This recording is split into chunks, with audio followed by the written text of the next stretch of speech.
Hello, everyone, and welcome back to Just Jocelyn. I am one half of your host, Sabrina Hannon.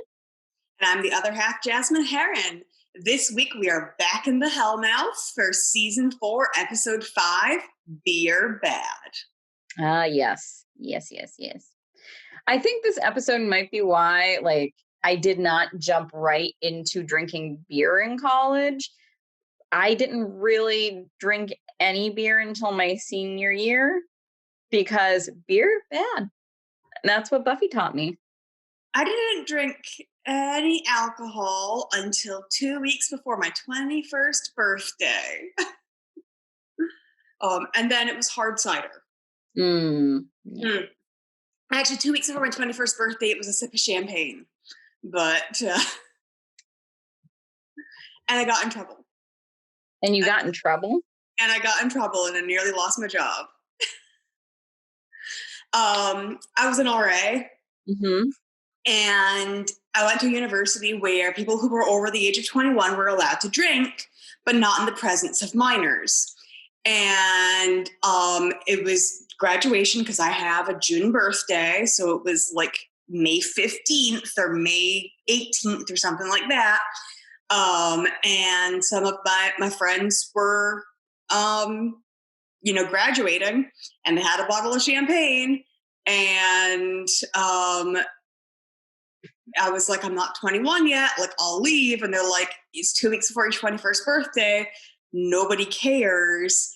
But then we got reported. And they did care. And they did care.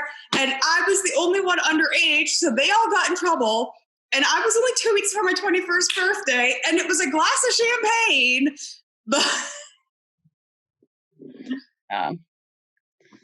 yeah, sometimes rules are a little stupid when it comes to that being that close. Yeah. And again, it's not like you were, downing all the alcohol. No, but still, I do remember, being like, my supervisor said that nobody would care. And it was her supervisor who was like, does your supervisor have the ability to give you permission to break the law? And I was like, no. They're like, well then. Yes. But I'm a rule follower, and I've always been a rule follower. So, it just really ingrains in me. I'm like, oh no, I'm a willow.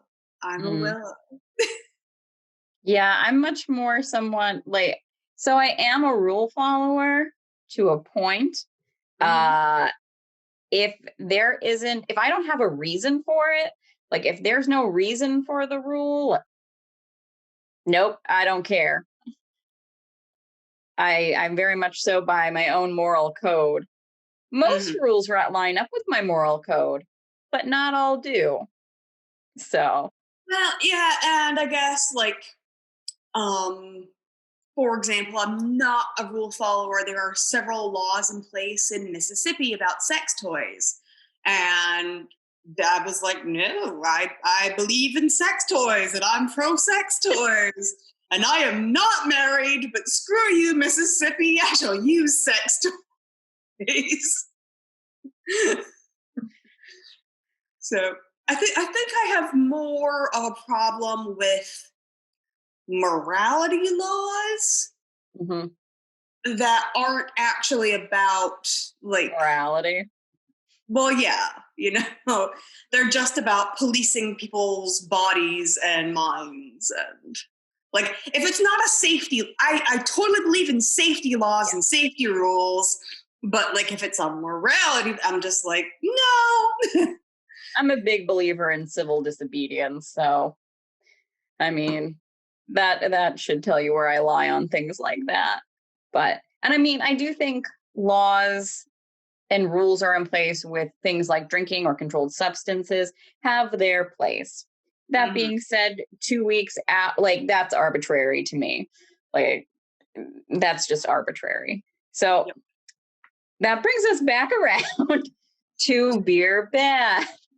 On this episode, so Beer Bad is so later in the episode, Buffy says like fire bad, which is actually in reference to graduation day, where she says fire bad, tree pretty. Well, graduation day part 2 at the very end. And it's mentioned again later on where it's fire pretty. Mm-hmm. But so we start off the episode with I have one more fun fact. Sorry. Okay, go ahead. I'm sorry. It's a quick one. It's fine. I should have been quicker on it. I didn't know if you were tossing in a fire fact. So this episode was actually partially written to take advantage of funding from the Food and Drug Administration, but the episode was rejected because while it does talk about substance use and alcohol usage, they argued that since it was with the supernatural entities and all of that, it did not qualify for the funding. Not that at this point Buffy was really struggling for it, or that they have insane costs for this production either for like this episode. Although this episode did win, I believe it was an Oscar for best hair in this episode. Best hair. Yeah. Hair? Because Buffy had pretty hair. Buffy's hair. As I was reading that fact, Xander was on the screen, and I was like, Xander's hair does look really good. I don't think it's Xander's hair, though. Mm-hmm. It was probably Buffy's hair, but... I mean, yeah, she did have some beautiful hair in the beginning. So in her fantasy sequence, right in the beginning, in her fantasy sequence, we've got this like rock music going, and Buffy in her like gorgeous outfit is kicking vampire butt, and we see Parker, and he's like, Buffy? And she's like, Parker? And then she goes ahead and like continues to save his life as vampires are trying to drag him away, and there's, you know, the awesome music. She does at one point a double split kick of kicking 2 vampires in the head at the same time.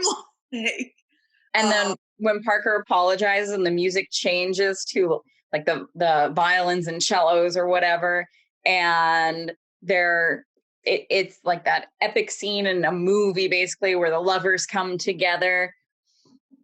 And then she's in class. Although I don't know if you had more to add there, but I just love that music change there.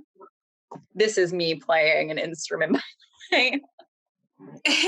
And so then we're in Professor Walsh's class, and Buffy is watching as Parker, who is in this class, is just flirting with yet another girl, and, you know, she's giggling, and does nobody notice? Does nobody notice? How does Professor Walsh not notice? Because that doesn't seem like something she would put up with. Mm-hmm. Unless she's like pointing at them and being like, the pleasure principle, everyone, right here. But and then Buffy goes back into her fantasy world, playing it out again with her saving Parker. But it's so funny to me because it reminded me of, remember when there was Xander was having the fantasy where he was the Slayer and he had his guitar and all of that. It just reminded me of that different circumstance, but still like that funny, like everyone kind of has these fantasies, not necessarily to this wacky extent. But did you notice the second time she has the fantasy, now Parker has a different shirt on. The shirt is open. He's got roses and he's got ice cream. He's got a pint of ice cream that he's holding out to her. Like, you know, that's what you do when you fantasize. You just take it to the next level. Like, it's not just saving Parker's life and he's asking for forgiveness. Saving Parker's life and he's asking for forgiveness and he's shirtless and he has ice cream. Yes. All of it. So after the credits, because it jumps from there into the credits, or not credits, the opening. Yep. Opening sequence. Thank you. Yes. Xander is there and he's talking about how he has a job now as a bartender, but he's not actually 21. They address this by him saying he has a fake ID and no one's going to question him because he's the bartender. And I love the crappy mustache he has on in the photo for the ID. It looks like one that you would get at like the dollar store and just stick on your face for Halloween. It's fantastic. Xander actually didn't look bad. I was wondering if maybe he got that ID from when he was working at the ladies' club. Maybe. That would make sense. That definitely would make sense. Which no power on earth will make him disguise. Mm-hmm. I wonder if Anya ever gets it out of him. So he's, doing his whole routine with the lighter and, talk to me about your story, be sad. And Buffy says she's too caught up in her head about like her real world problems. Xander, he's saying, well, talk to me. And she doesn't want to. And then Willow tries to like play along with him for a little bit. But then Buffy kind of shuts it down. Like she's like really, like, I don't feel like playing sort of thing. And immediately she's going on and on about Parker again, like, oh, maybe I'm Bubble Buffy and he'll take me out. And like, maybe he just values me so much. And Willow says, Buffy, my friend whom I love, like she is having the real talk, which is, I sometimes feel like friends don't always tread the line properly between enabling and supporting. Like, and Buffy is like, Willow's like, Buffy, I support you, but I am not going to enable you to follow down this bad path with Parker. Parker is a bad person. And like, and you need to stop thinking about him and wanting him. And, I agree. And I think that's Willow being good friend. Willow being good friend. Yes, it's definitely Willow's being an excellent friend here. Her and Xander both are, I think, throughout this episode, good friends. Yeah. I mean, people will argue about Xander with the beer situation, but he never actually gives her the beer. And his boss has already made it quite clear that he is not really, doesn't even want Xander checking IDs. So, and he does cut her off and send her home, which I'll get into my problem with how he handled that a little bit later, but. We'll get into that. But I mean, he also makes a good point later. He says, I'm not her dad. Like, she is an adult. She can make those choices. And he's not, I mean, besides from being the bartender. But yes, we'll get into that.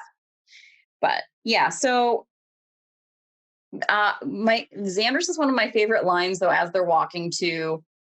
he's walking with Willow and Buffy as they're on their way to their class, which was, nothing can defeat the penis. The voice he uses and everything else. It's like, very like He-Man. Like, and they look at him and he's like, too loud. And I think it's such a relatable moment because I've definitely had that moment where like I'm mocking or just saying something horribly inappropriate, but I'm way louder than I mean to be. I'm like, shit. I have no filter between my brain and my mouth.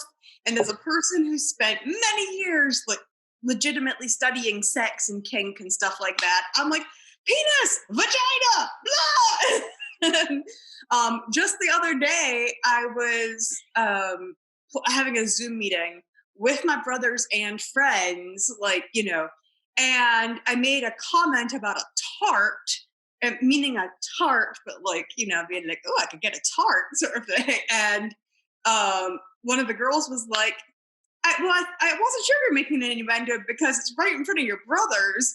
And both of my brothers are like, yeah, have you met Jasmine? That's not going to stop her. Just completely inappropriate. Don't have any awareness of my surroundings. Also, I feel like at least he's a doctor, so I feel like he should be over some of that, but also he's not that kind of doctor. Well, one of my brothers is a doctor, the other brother's a lawyer. Yeah. We're all having. When you're younger, you don't usually hang out with your siblings that much. When you get older, you find yourself hanging out with your siblings a lot. unless you're me. But yeah, Well, also, my siblings and I are very close in age. We're all like 2 years apart from each other. So when I was in high school, my brother Gabe, who was just 2 years older than me, was really upset if I was hanging out with his friends because those were his friends. He didn't want to be hanging out with his little sister, even though there was like legitimate overlap. yeah. um, it really bothered him. And now we're just like, yeah, we were all friends in high school. That's funny because, like, in high school, I always assumed that you and Gabe were super close because of that overlap. Oh, he hated it. He You know why? I'm sure. I'm sure all of his friends were like, "Your sister's so hot," and he was like, "No, that's my sister." No, I don't think that was the I case. do. I really think that was the case. That, and I'm sure him just being like, "I want something for myself. I'm one of 4 children." That was it. That was it. He's like, I'm one of 4 children. I want something for myself. Like, because he was a middle child. I mean, I was also a middle Yeah, child, but you were there's stuck in the definitely for middle the middle together. child. Yep. Yep. He's like, these But are my friends. And I'm like, but they're my friends too. meanwhile, then Miriam's like, "And these are my clothes too, Jasmine." Oh yes, many a rage over over clothing stealing from a younger sister. But back to Buffy. Buffy. Um, we find out that Willow cannot go to the pub because she has a date with Oz at the Bronze that night. But Buffy says she might stop by. Yeah. So she goes to the pub and she sees Parker flirting with another girl who I think is actually a different girl than the girl from the class. Yeah. Um, and then she literally bumps into Riley. And he spills his beer all over himself. Yep. Which is a very relatable moment for anyone who's ever been in a bar. Like, even if you're not holding alcohol, if you're holding water, someone's Mhm. going to bump into you and you're going to be wearing your water. But yeah, and I mean, once again, Riley takes Buffy's assault very well. First Uh-huh. was the books, and then now there's this beer incident. But she was like, "Oh, sorry, I was like looking at Parker basically." And he said, "Oh, yes," in his latest conquest. And it's Yep. quite obvious by how Riley's talking that it's well known who Parker is. He is not a good guy. Yep. And the other thing is he's definitely an upperclassman, like at least a junior, because he's 21 or has a fake ID, but it seems like he's 21 and drinking. Mm-hmm. So he is definitely preying upon freshman girls who wouldn't know about his reputation yet. Yep. Eek. I have met guys like that. Mm-hmm. Who specifically go after the freshman girls. Like, Yep. So, but Riley, it says like it starts talking to Buffy. Buffy clearly isn't paying attention. He's like, "I have friends. I'm gonna go see them." mhm. While all this is going on, Xander is a struggle bus. For whatever reason, he's trying to take everyone's order at once instead of just being like, what do you want? And then getting that and coming back Yep. and cashing that person out or putting it on their tab. Yep. He's getting like 4 or 5 orders at a time. And he appears like we see another bartender later who's the owner, but otherwise it's just him. That's Mm-hmm. shit training. Yep. And again, like it should have been you. What do you want? Boom. Done. Here's the money. Exchange. Okay, you're next. What do you want? Like, Yeah. poor Xander. He's so overwhelmed. And And at least my experience, because these are all like it's a college bar, and at least my experience in college was like if you saw a bartender who started like you knew because most college kids have jobs in the service industry. mm-hmm. They tend to be a bit nicer than that. Like, this person's clearly in training. Get to me when you can. It's I think we're also seeing here the have and the have yeah, not, or the campus elite and the townie kind of, and so this is just trying to throw even more focus how self-absorbed and elitist the college students are and how they look down upon the help. Which I think is hysterical because this is, UC Sunnydale is a branch of a main campus. We'll start there. And also, I'm not saying this is right or wrong, but if like when the one guy goes off on his tangent about how he's going to be ruling the world, basically, I was just like, you don't go to an Ivy League, honey. Like, even if this wasn't, fake world, this is not set up to be like a fantastic school. Oz, who failed his senior year, got in. Yep. Even if his grades his senior year were his second senior year were fantastic, colleges are going to look at that and it's not going to reflect well. So I don't think it's necessarily a difficult school to get into. So there's this moment where Buffy, sad Buffy's sad, Buffy gonna leave, and one of the guys who was being incredibly jerky to Xander. But earlier, because Xander's trying to be like, oh yeah, I'm here, and the guy puts him down. They stop Buffy and they're like, don't leave, you're beautiful, and we want to drape ourselves across you.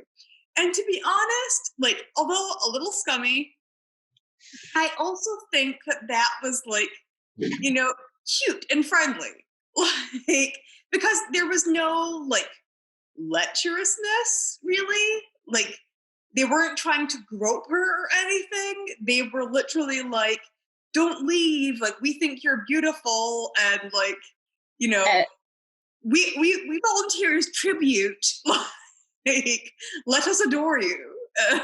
Yes. To any woman that finds herself in this situation, don't fucking take that beer. You're gonna drink, go get your own. Do not. You are going to, like, no, that's not going to end well, most likely. Do not do that. But she does. She takes beer, she goes hangs out. Isn't the one guy famous now, or like not famous, but wasn't he on like Bones? It's Cal. Yeah. Okay. He's on How I Met Your Mother. He was on House. He's Harold and Kumar. Yeah. Okay.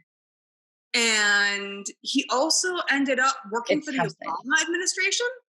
He left House to be like the public engagement officer or something for the Obama. He left House to go to the White House. Yeah. He left House and went to the White House. Like, yes. That's how I confused him with being on Bones, because interns on both of them, like, and I've been rewatching, but I'm not to the point with all the interns yet. But I was just like, oh, an intern, the only show in the world that has interns is Bones, which also stars David Boreanaz. I'm sure that there's something deeply psychologically wrong with me that when I'm having like a rough go of it, I'm just like, I want to watch Bones, a show about murder.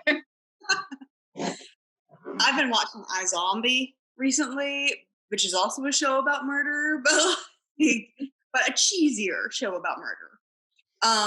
Okay, so yes, we now flash back to the Bronze. Okay, so Willow has a table. Oz shows up with, I'm assuming, alcohol, maybe not alcohol. Like, he's got drinks for them. And Willow's trying to talk to him, and all of a sudden Oz gets this like distracted look on his face and becomes intently focused on the new singer of the band Shy, Veruca. Veruca we have now seen twice. Where there's like this interaction, and you can tell Oz and her are sensing something about each other, like legit. Like, they walk by and they're staring daggers at each other, and he seems completely swept off his feet. Like, I would not say daggers, because daggers, like staring, isn't that like a mean intent? Like, this is an infatuation. Yes. Yeah. Oh. But yeah, and like Willow notices immediately. It's a thing. It is Mm, not a good thing. And you just feel so bad for Willow in this moment, because also Oz has been missing class. He had missed the first one, the psych class. And so when Willow notices this, because Veruca is standing on stage and basically singing to Oz with mm-hmm. her sultry voice, and it's a very 90s sounding vibe, right? Yep. And Willow's like, if you're still not feeling well, why don't we go back to your place and I'll make you some soup? And he's like, oh no, I'm fine. And she asks if she knows, like, the woman singing, Veruca, and she says, oh no, I know the drummer, but I don't know. And he uses her name, so he's heard of her at least, Mm-hmm. probably from the drummer. But it makes me wonder if he asked the drummer, like maybe when they were walking by, Uh-huh. he noticed. But yeah, it's not a, 'tis the beginning of the end. Yep. Yep. And the song that she's singing, and while she's staring at him, one of the lines is that she wants to get out of her head into the guys so that she could smell and taste herself. And Self-obsessed much? but I just really want to fuck me. yeah, yeah. Mm. Sorry, I'm just went to like a mental place. Yeah, no, I was watching your face. Um, there is a show I was watching, and it's about people who get sucked into their like World of Warcraft game, but then like I'm laughing because in college I had to be part of an intervention for someone that happened to. but I mean like literally got sucked into their World of Warcraft game, like they're in Oh, World of Warcraft.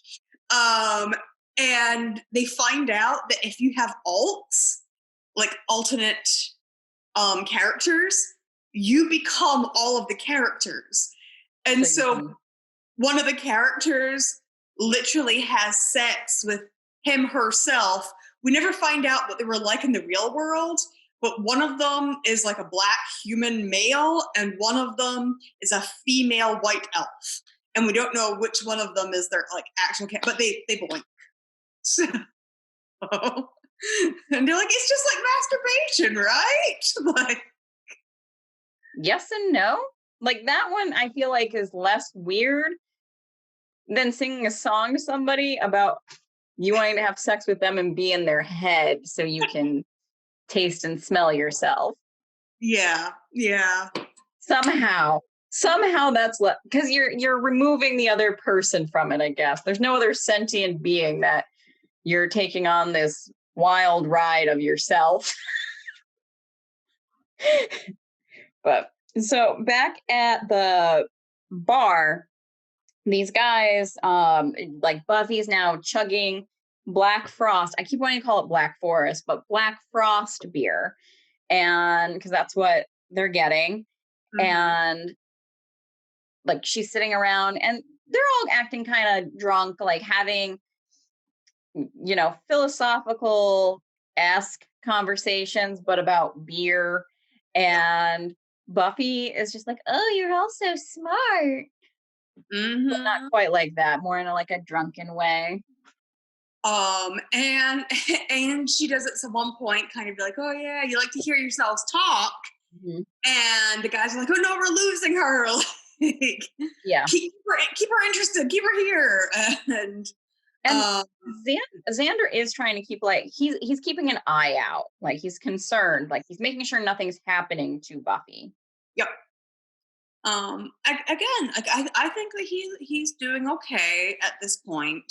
He said he had, like, this is a good boundary. Like, Xander's had many issues with boundaries before, but he is letting her live her life. but also being a good friend and being like, I'm not sure in this situation. I'm just going to make sure she's okay from over here. I mean, later he does intervene when he feels like she's gone too far. Yeah. But like, while he's still thinking she's okay and she's safe, he's just keeping an eye. Yeah. And that's good friendship. That is. And so we get to the next morning then, or is there anything you want to, okay. So the next, Willow comes in, I'm guessing back from the bathroom after getting ready for class, because she has her little baggie. And she's like mocking like Veruca and being like this stupid girl and her stupid song and Oz. And Buffy is hungover, but very cavish. Like she's starting to sound like a stereotypical like if you're hungover and you're like, I don't want to do life. Like that would be what you were saying, not someone who's like trying to go about their day. Yeah. And she's like staring at the TV and like, you know, TV good, music good. So Willow's like, are you okay? She says, I'm having a bad night. We're coming from a bad night of badness. And Willow says, oh no, with Parker? And Willow says, no, with 4 really smart guys. And I have to say, I am so here for Willow's response. So she's like, oh, ow. And like, that's what reaction. And then she's like, are you okay? Do you want to talk? Like, there's no judgment. there is the initial ow, but like, you know. And I love how when Buffy is talking about how the night progressed, and then she stopped for a second, and Willow goes, and that's when there was the group sex. And just hearing Willow say it is just priceless. Like, and then there was the group sex. And so then she realizes, no, it was just alcohol. And then Willow's like, okay, just alcohol. Like, it's also not good for you to drown your feelings in alcohol. Like, but she's not saying alcohol bad. She's saying just maybe you took it too far. Like, not a coping mechanism. Yeah. Yep. And so she says, let's go to class and we can shoot spitballs at Parker, because she wants Parker to, I can't believe I'm saying this, die by spider bites. Yeah. When I heard that, I just pictured you being like, wow. No. As I now I'm like feeling myself to make sure there's no spiders on me. From what I can see, you are spider free. Okay. Yeah. Okay. So, but Willow doesn't even remember she has to get dressed. Like Buffy is in her pajamas, being like, okay, off to class. Like, and Buffy has like the comfiest looking pajamas known to man. However, I don't feel like they are very suited for California's weather. At least not like what she's wearing around, walking around during the day and even at night. Like these look very warm. I guess, how North California are they? I think they're Southern California, because they're lower. I think they're an hour or 2 below Los Angeles. And they're below, not above North. Yeah, they're below. Okay. They've made references before. But and so while they're sitting in class, like Buffy's acting a little weird. Like she raises her hand to be like, oh, Willow did the reading ahead of schedule. And really kind of like perk up and like look at her like, is she okay? Yeah. And then Buffy rips a sandwich out of the woman in front of her's hand who is eating it and proceeds to eat it herself. And Willow at this point is concerned. She's like, Buffy, are you okay?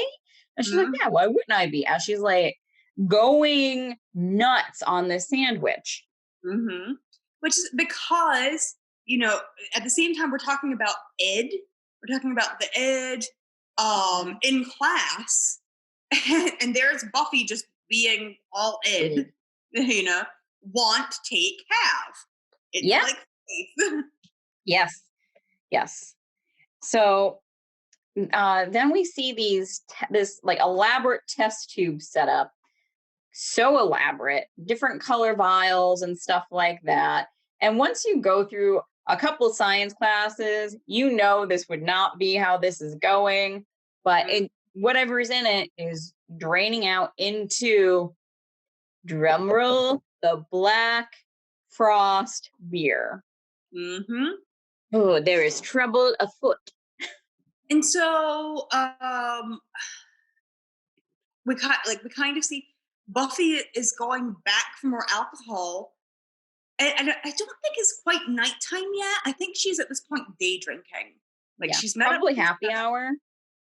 maybe. Like if it starts at 5. Because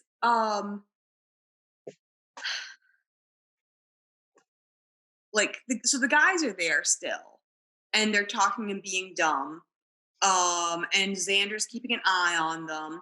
And there's a girl who says, like, I've had a terrible day, got a light, which is the exact setup that Xander was practicing with his want to talk about it. And instead he just waves a like no smoking sign at her because he is laser focused on Buffy.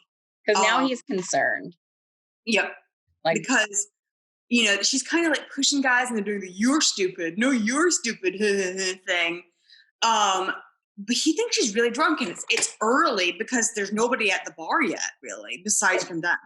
It's early, and also a drunk Slayer, like, and if she's pushing people, like, that is concerning. Like, that is something you definitely want to keep an eye on.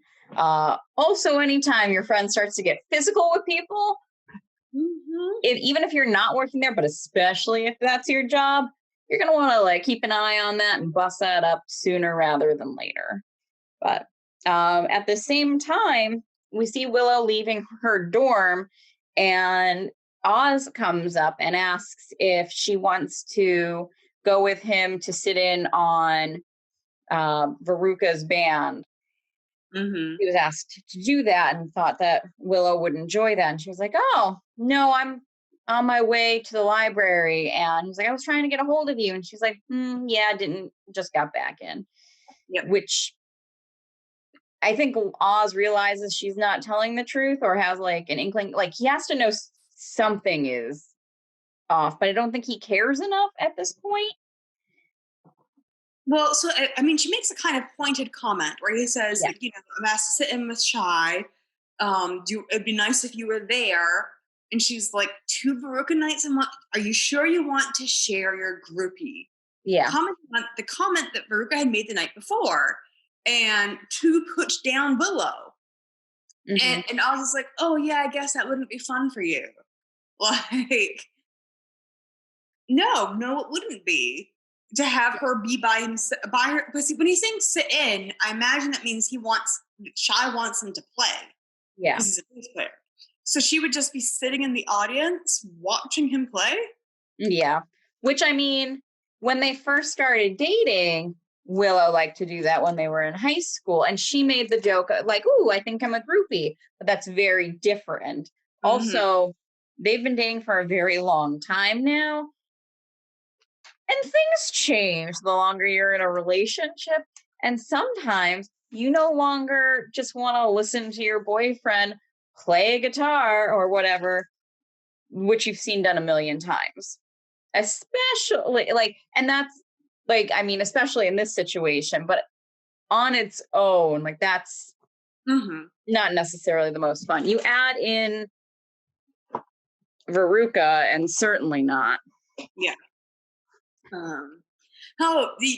I'm sure Willow really wants to watch you making eyes at this other girl on stage all night long. Yeah, that's going to be great.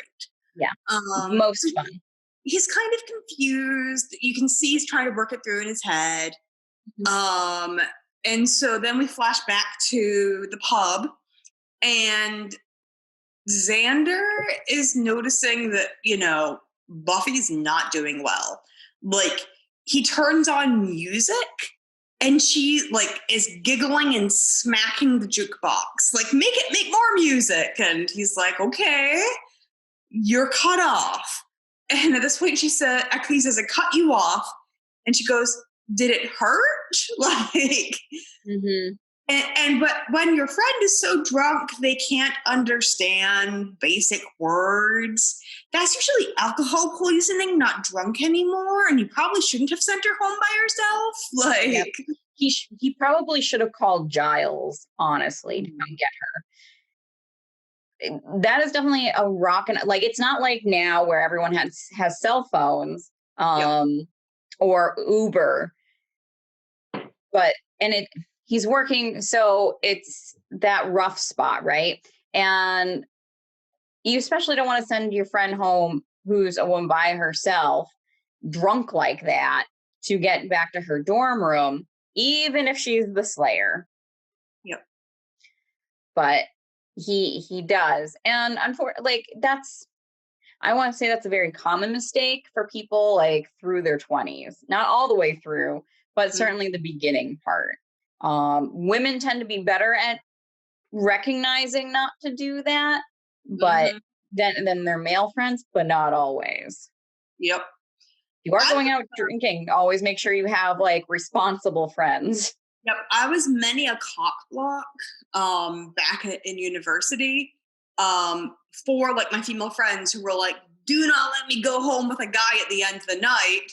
And then as they're drinking more and more, they're like, wee! And I'm like, honey, you're coming home with me. And they're like, oh yeah. Like, and the guys are like, damn it, why are you interfering with our, I'm like, cause she's drunk.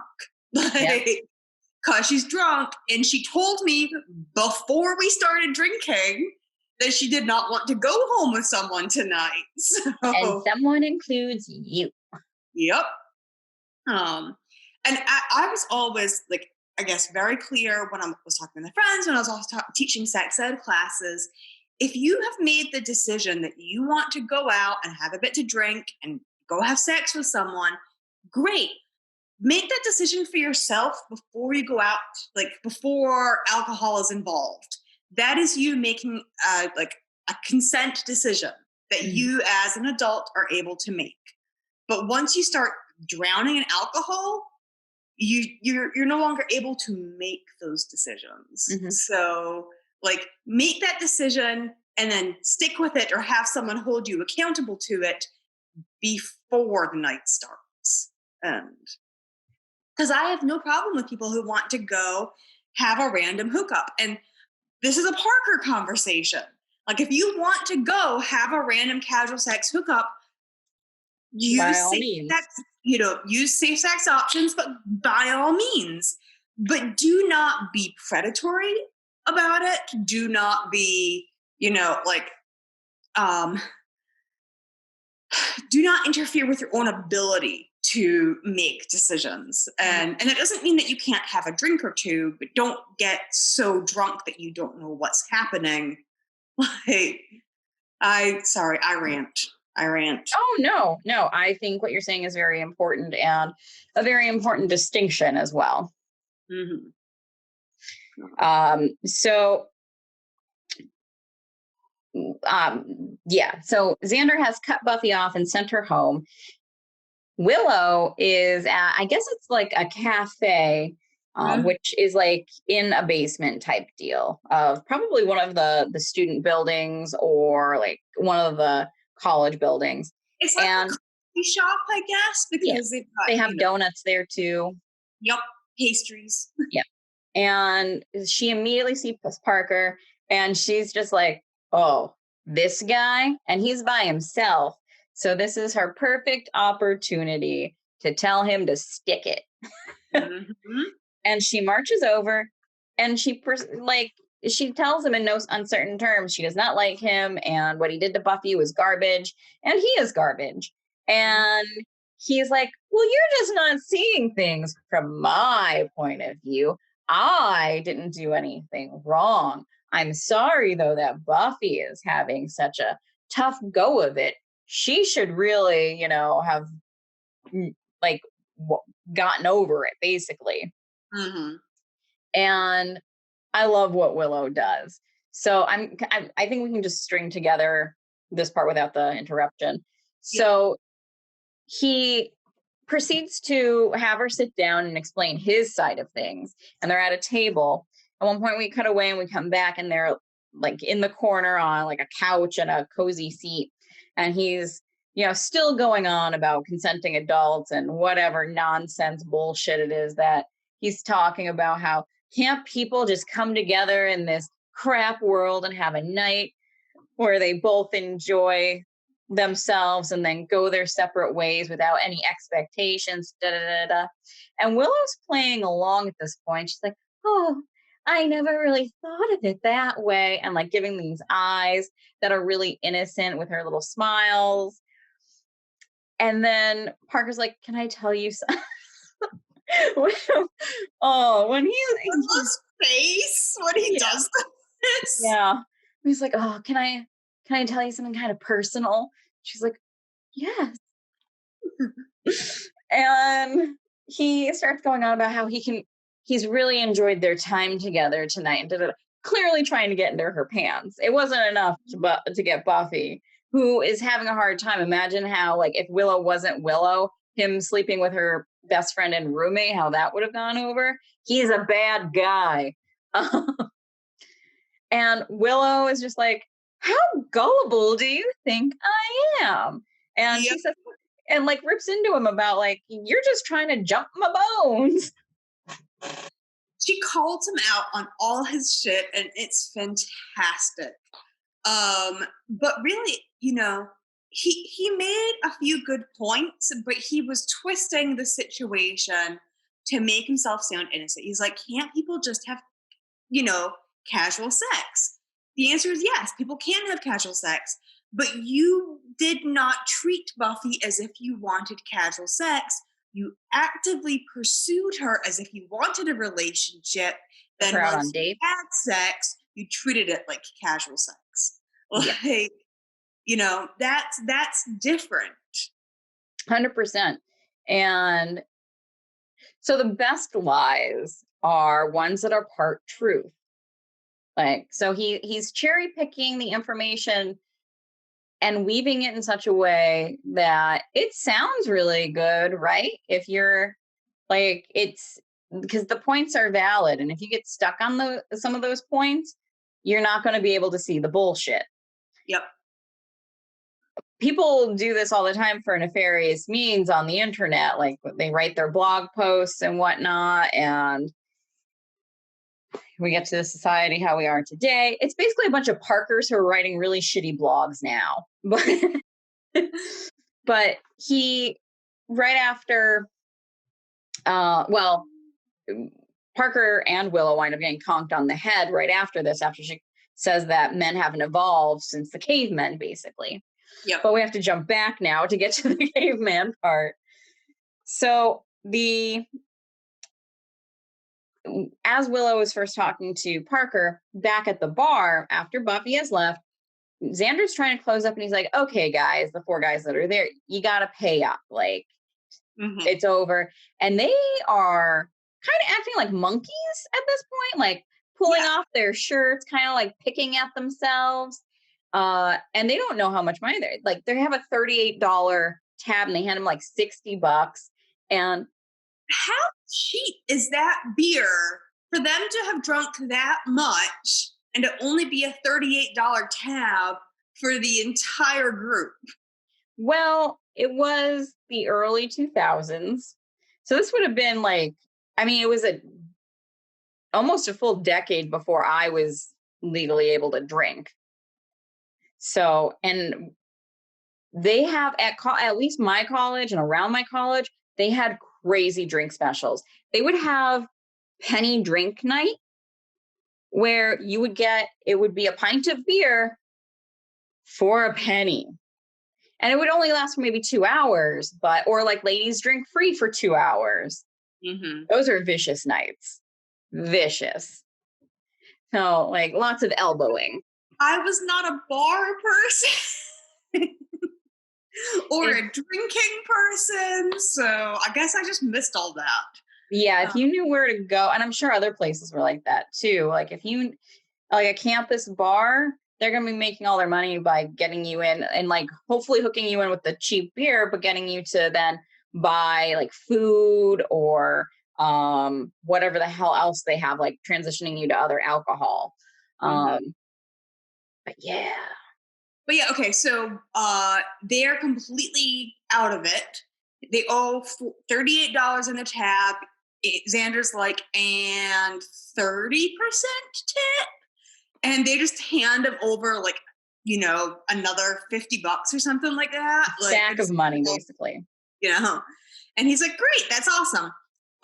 One of the guys has gone into the bathroom, and then they hear all this crashing, and he comes out, and he is full on like Neanderthal, which like he has like the excessive brow line and the like puffed out lips and the facial fur. It's not like, which. I want to comment upon, like, actually a lot of humans right now, Homo sapiens right now, have Homo Neanderthal DNA in them. So, like this, we kind of like sexed them out of existence. But the DNA still exists. There's a joke about wanting to be sexed out of existence. Somewhere there's a joke about being sexed out of it. Yes. It's right here. I'm telling it now. Anyways, when the first guy comes out, I think his name is Colm. He screams, and his primal Neanderthal scream causes the other guys to go through their change. And they start, bones clinking together and becoming heavier, and their faces change, and they sprout extra fur and fur hair. It's like fur, basically. And the only pass I am giving this is because you find out it's a spell. This would not be a science experiment thing to happen. It's a spell. Yeah. Yes. And during all this, they they push over Xander. He's on the floor. And the only way he gets away from them is the lighter he keeps in his pocket and lighting that. And they say, like, fire bad, and run out. No, at first they say fire pretty. Right. And then fire bad. Yeah. And Xander goes to tell his boss, who is the owner, like, some of your patrons just turned into cavemen. And he's like, yeah, they deserved it. And he's like, my brother-in-law's a warlock. I'm guessing that there's a certain part of Sunnydale that's just very okay with magic. And the magic shop, yeah. But also he's like, yeah, my brother's a warlock. Like, I turn people into cavemen.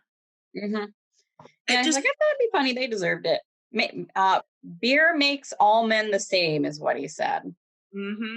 Because he got tired of these kids talking to him and like the people that worked there like they were nothing. This is also the second time in Buffy that we've seen people who serve food or drinks fight back against like and not in good ways, right? Against like treating people like being treated like crap. So a very important lesson here, folks. Be nice to the people bringing you your food and beverages because they can kill you. Well, just in general, be nice to people in the service industry. They are dealing with a lot of shit. They do not need extra. Yeah. But even if you're a really shitty person, they can kill you. Be nice. I'm just going to give you this piece of meat that I put in the toilet. Here you go. So, ew. So Xander suddenly realizes that Buffy has been drinking this beer. She's a slayer.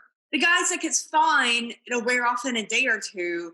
And Xander's like, not good enough. Slayer drunk caveman spell, not good. So he goes to find Giles. Yeah. Which again, very responsible on that.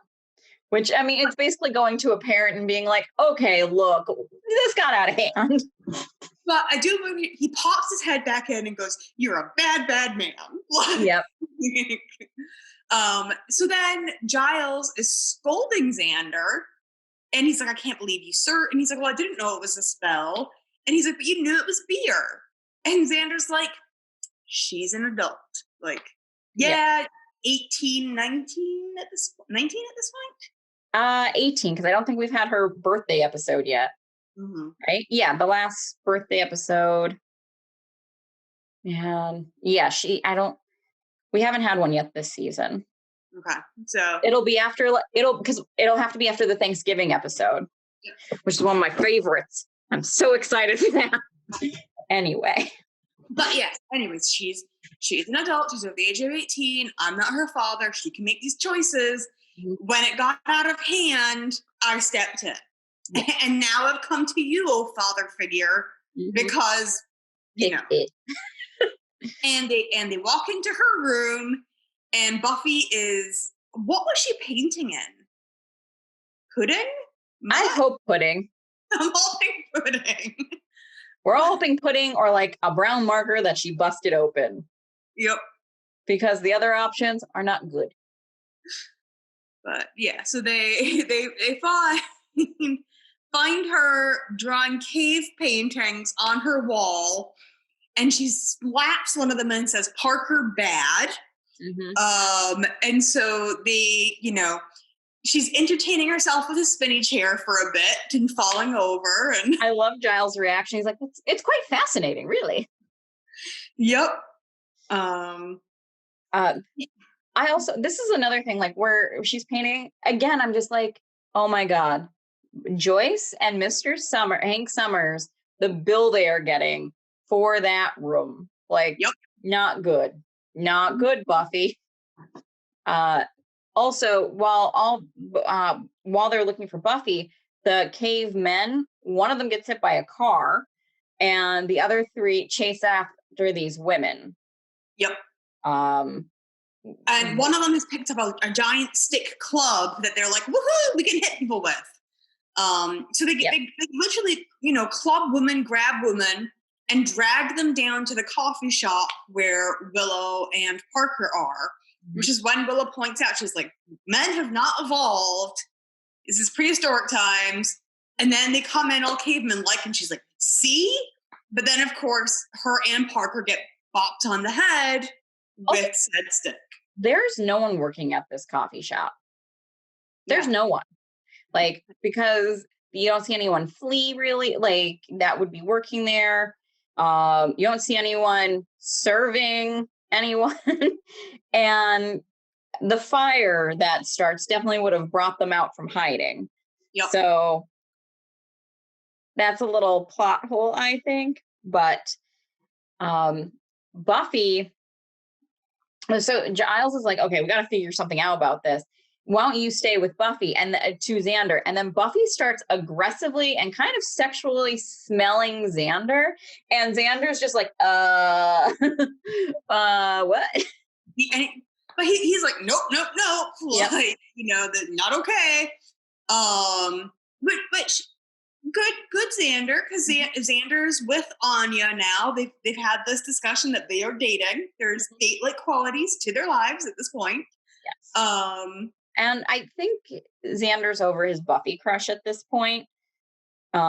This is also the second time that Buffy has thrown herself at him now in this. Like, this episode is a lot of, and this is the second time we see.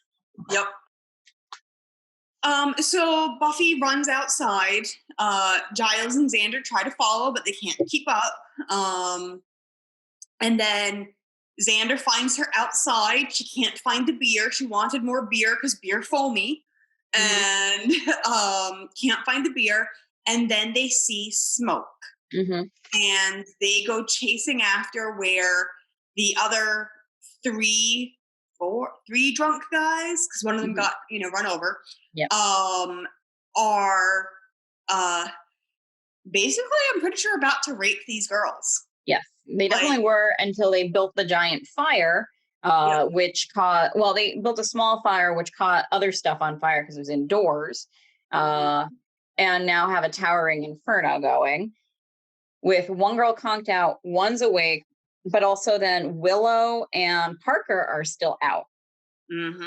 So Buffy, goes in because she's still the Slayer, as we find out later.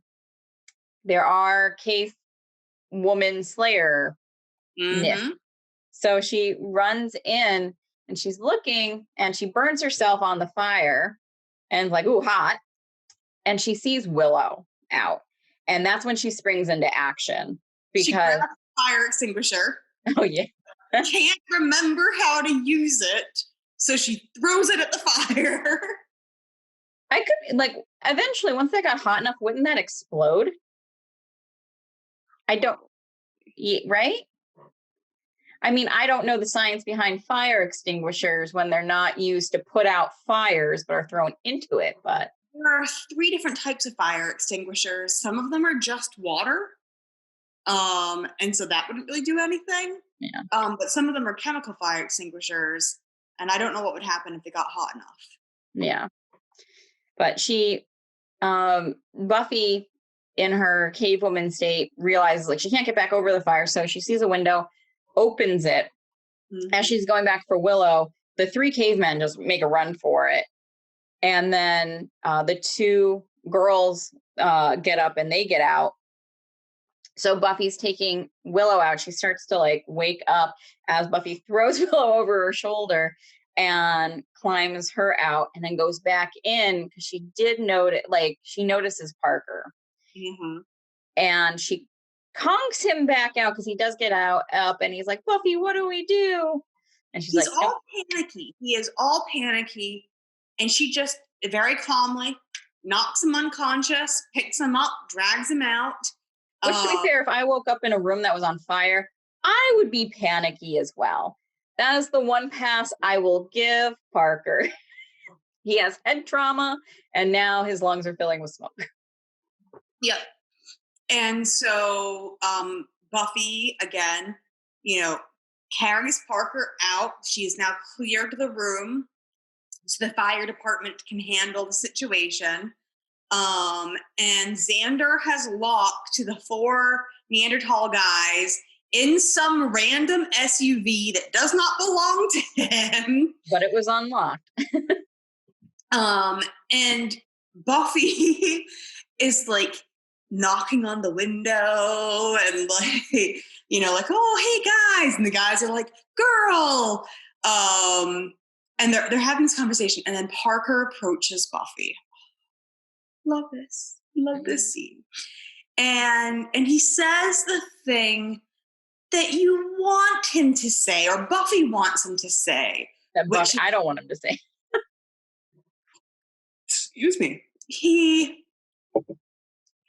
says that he treated her horribly and she saved his life. And this is all correct. Mm-hmm. And then he goes, could you ever forgive me? Mm-hmm.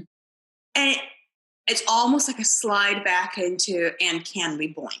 Like you see him, it's not the remorseful, like, can you forgive me? I was a jackass. I'm sorry. And you still saved my life.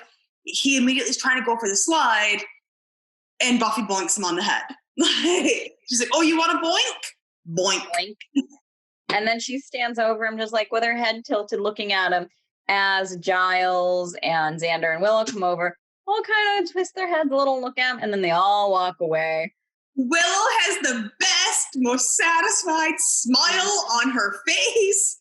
The one thing we kind of miss is that when Buffy tries to turn away, she turns back towards the guys in the car, and Xander has to pull her away.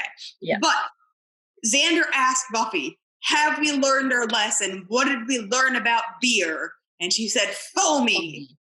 And he says, as long as you remember that. Yep. Yeah, I mean, this is a good Xander episode. This is a good Willow episode. It's not a good Oz episode. And it's neutral on Giles. I would even say it's neutral on Buffy. Like, Buffy is very self-absorbed in this episode. Yes. I feel like she has not had the best romantic life. Nope. With Angel, and then coming off jealous. And jealous, and then Parker.